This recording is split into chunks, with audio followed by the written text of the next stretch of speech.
Hi everybody, my name is Dee and welcome back to my YouTube channel.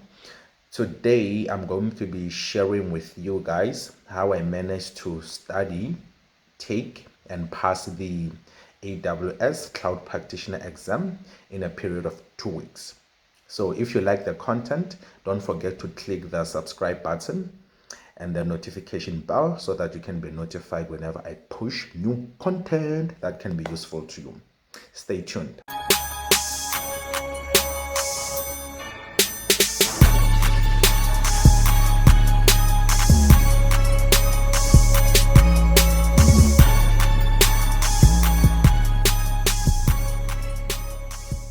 In this video, what I'll be covering is I'm going to give you a bit of a background on the AWS Cloud Practitioner exam itself and what it's meant to or who it's basically geared for within the IT space.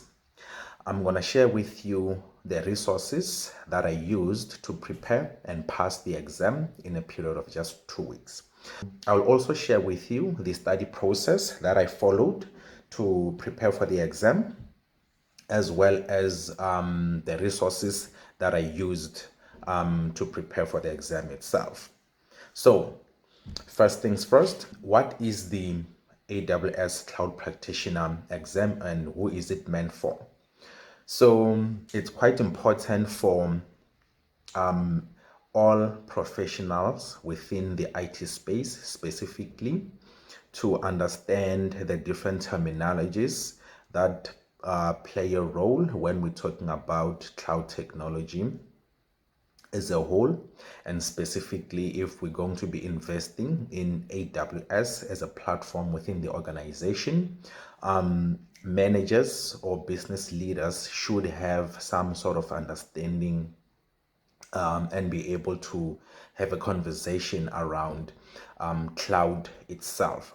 How I've seen it is that the cloud practitioner exam basically bridges that gap to give business executives some foundational knowledge around cloud computing and AWS in particular, so that when we speak of investment opportunities, they are able to basically engage because they understand the terminology around the whole AWS ecosystem.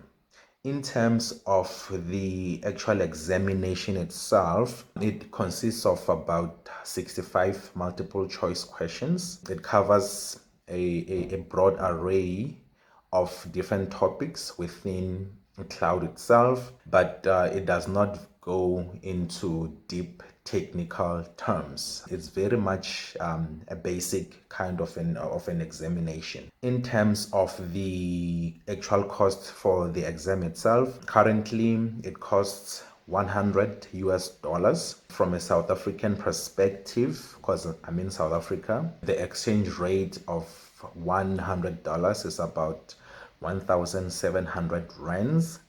So that's how much it's going to cost you. Yeah, I think it's actually the least expensive certification in AWS. Once you take the examination and then you pass it, AWS automatically gives you a voucher for the next examination that you'd like to take. You basically are going to pay half. So you're going to get a 50% off. That's quite a nice thing that AWS is doing, just to keep the culture of learning going as you progress through the different knowledge areas around AWS itself. Moving on to the resources that I used. Personally, I used the course on Udemy by Stephen Marek. I'm not sure if I'm pronouncing his name right, but that course it's quite good. He covers everything that you need to know to basically pass the exam. The time when I took the exam, it was about $12, and the South African equivalent of that was about 150 rand. And I know that Udemy normally runs different specials throughout the month. So if you do go onto the platform and you find that it's a different price, just be patient, give it a day or two, and then just check again. They normally run specials throughout the month, and you can expect to pay about $12 or around 150 rands if you are in South Africa, which is where I'm based. So yeah, I used Stephen Marek's course on Udemy, and then I paired it with Stephen Marek's practice exams that are also on Udemy. I cannot stress this enough, guys. You need to do the practice exams in order to pass that examination. Doing the course alone doesn't sort of like solidify the knowledge that you need to pass the exam. So please, guys, it's quite critical that you make sure that you take the practice exams. All right, that's going to basically enforce the knowledge. So in terms of the study process that I personally took, I went through the first week. I basically just went through the course by Stephen Marek. I would just wake up in the morning for about an hour and a half to just go through the course. And then also sometimes when I'm at work, during my lunch time, I would maybe spend about, I don't know, 30 minutes or an hour just going through the course to make sure that I at least optimize on my time, because I was planning on taking this examination on a quite tight timeline. And then the second week, I switched over from doing the course. I moved on to do the practice tests. So I can't remember how many practice tests come with the purchase, but I think it's about four sets of practice tests that cover basically all the knowledge areas that you would need to pass the actual exam. So I would basically just maybe in the morning go through one set of practice tests, make sure that I finish it, and then in the evenings I would basically just review the answers for the practice tests. How it normally works is that Stephen Marek's set of practice tests specifically, right? For each answer that you get correctly, there's an explanation to say why the answer is correct, and for each one that you get incorrectly, there's also an explanation as to why that particular answer that you've given is incorrect. So guys, it's important that you go through this process of reviewing every question that you've went through, understand why the answer that you've given is correct, and understand why the answer you've given is incorrect. Right, that's going to enforce quite a lot of learnings and quite a lot of concepts that you may have missed from the actual course itself. So it's quite critical that you take the time to go through each question and make sure that you understand why the answer is correct and why the answer is wrong, right? So do that for all of the practice tests. I think it's about a set of four. So do that for all of them. Once you're in a position where you're scoring about 80% and above for each of the tests, at that point you're ready to take the actual exam. So what I did from my side, I made sure that the first 3 days of the second week I did all of the all the sets of the practice tests, read through all the explanations. I tried to understand why that is, and then during the last 4 days I just went back and just reviewed everything and retake those practice tests to a point where I was scoring about 90% and above for each one of them.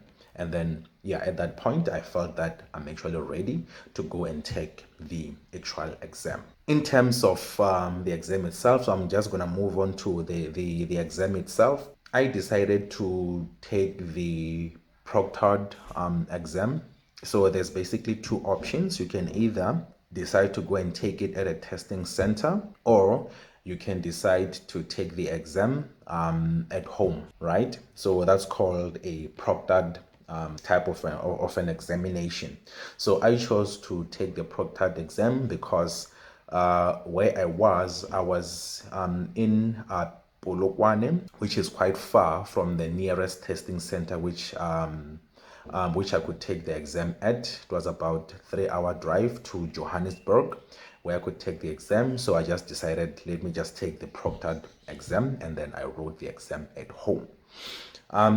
So if you're taking the proctored exam, my experience was that 30 minutes before the exam, I had to go on to Pearson View and basically check in. So they emphasize that you need to make sure that 30 minutes prior to the appointment time, you go on to Pearson View and start in the sign in process.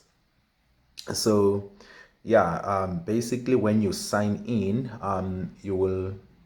they will basically send you a link where you basically need to just take a picture of yourself, a picture of your ID, government issued ID, and then you need to take a picture of your surroundings so that they can see where you're sitting. So it has to be a place where there can't be any disturbances. No one can just walk in while you're taking the exam, and it must be a place where basically you cannot see outside and no one outside can see inside. So it must be a private space. It shouldn't have a lot of clutter. So it's best that it's a place where there's very limited clutter. So the table where I was taking the exam, the only thing that I had there was just a mouse pad, and the mouse itself, and then my ID. So they basically don't want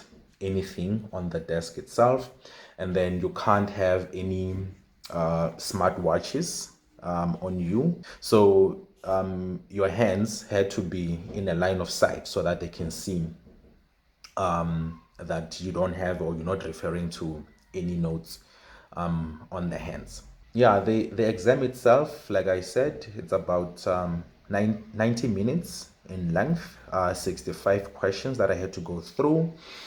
Went through the questions. I think I still had a bit of time remaining when I clicked the submit button. And guys, clicking that submit button can be quite daunting because you don't know how it's going to be.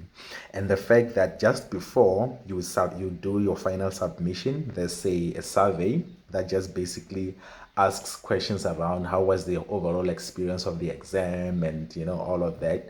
And I was like, oh God, I don't want to answer this survey right now. I just want to see what is the result for my examination. And yeah, click the submit button, and then voila, it just said pass. So you know immediately whether you have passed or you have failed the exam. The only thing that comes after is the actual score.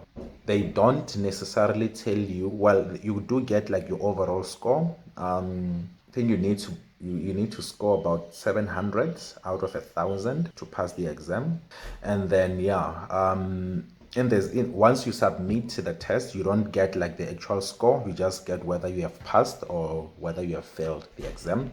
And then I received my score sheet within two business working days. I think it was sooner than that, but I think the official timeline is within a week of taking the exam. I could be wrong. I would need to double check that. And yeah, I got my score. I passed with flying colors. So yeah, I was just glad that I actually passed the exam because I didn't want to go back and redo it.